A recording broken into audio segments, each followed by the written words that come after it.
Today, I'll examine the relationship between job security and employer responsibility.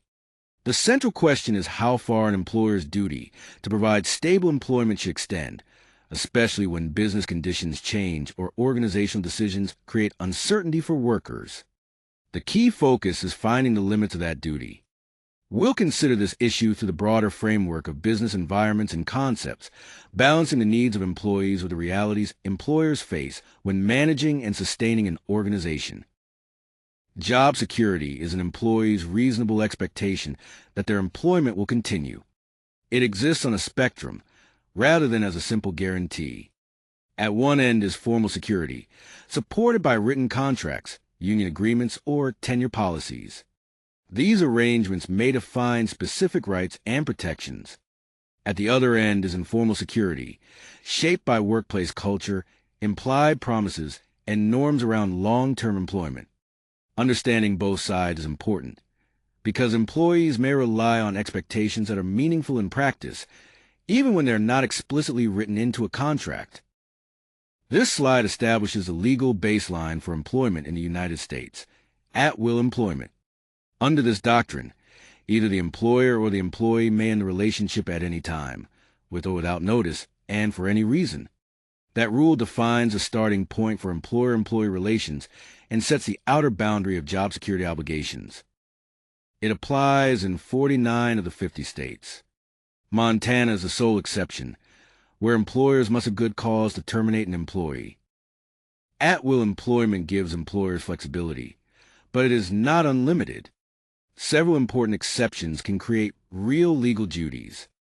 Statutory protections prohibit termination based on characteristics such as race, disability, or age.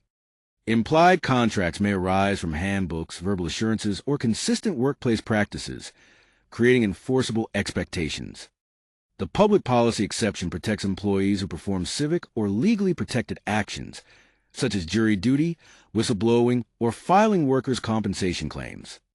Finally, some states recognize a good faith covenant, limiting malicious or opportunistic termination decisions.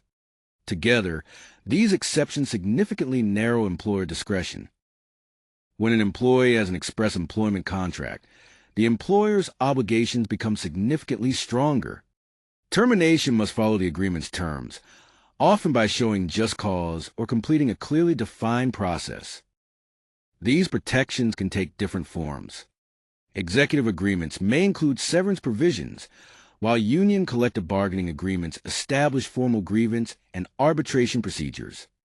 The key risk for employers is breach of contract. Failing to honor these commitments can lead to legal liability and financial damages.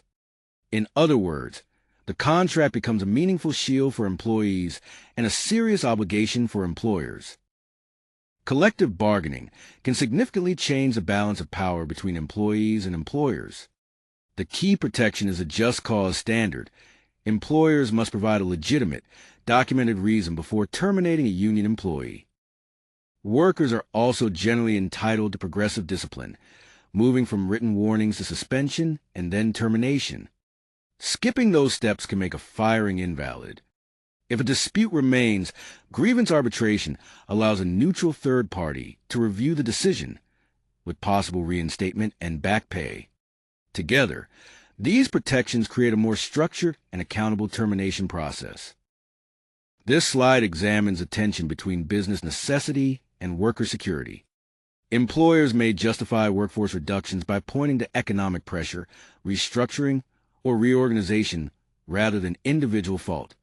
The WARN Act requires 60 days advance notice for mass layoffs affecting 100 or more employees, although reorganizations generally do not require proof of cause.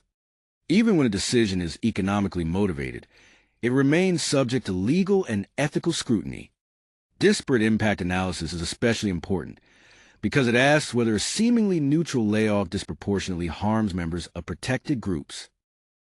The law sets a floor, not a ceiling, for how employers should treat workers. Ethical responsibility goes further, asking organizations to consider the implicit social contract built through years of service and workplace culture. That means recognizing employees' reasonable expectations and protecting their dignity through adequate notice, honest communication, and transition support. There's also a reputational dimension. The way a company manages separations influences its employer brand, its ability to attract talent, and the level of trust it earns from employees, customers, and the broader public. This slide puts the U.S. approach to job security in an international context. The United States is an outlier among developed economies, relying on at-will employment, limited statutory exceptions, and relatively few severance requirements. The United Kingdom provides unfair dismissal protections after 2 years and requires statutory redundancy pay. Germany adds strong worker councils and requires documented justification for terminations. Japan goes further through a cultural expectation of lifetime employment and judicial standards that make dismissal especially difficult. The broader point is that employer obligations vary significantly across national systems. Evaluating an employer's duty to provide job security requires a balanced, context-sensitive analysis. No single factor determines the answer. First, the employment relationship matters. Obligations may differ in at-will, contractual, and unionized settings. Jurisdiction is also important because federal, state, and local laws can vary. Beyond legal structure, the business context provides perspective, including economic necessity, industry norms, and company size. Finally, an ethical framework shapes the evaluation. Should decisions primarily serve shareholders, or should they also account for employees and other stakeholders? The central takeaway is there is no absolute duty to provide job security. Legal protections, contracts, public policy, and economic realities define the enforceable floor. But responsible employers should go further, honoring implicit commitments and treating workers with dignity. The precise duty depends on jurisdiction, union status, contract terms, and business necessity.